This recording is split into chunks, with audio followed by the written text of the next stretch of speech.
বিসমিল্লাহির রহমানির রহিম। প্রথমবারের মতো শাহি টুকরা বানানোর চেষ্টা করতেছি। আপনারা দেখবেন আমি তৈরি করতেছি। এখন চারদিকে পাউরুটি কেটে মাঝখান দিয়ে টুকরো করতেছি। এখানে হালকা দুধ কেরা জল দিয়ে নিয়েছি। এখন দুধ জাল দেওয়া পালা। দুধ দিতেছি, কনডেন্স মিল্ক দিয়েছি এখানে।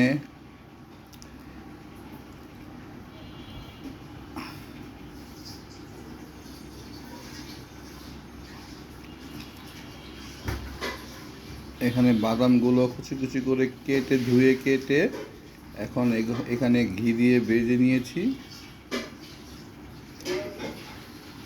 এখন ভাজা প্রায় শেষের দিকে, এখন এগুলো উঠাবো। এখন এই যে কনডেন্স মিল্ক দেওয়া হইতেছে এখানে পাশাপাশিতে চিনির শিরা তৈরি করা হইতেছে। এখানে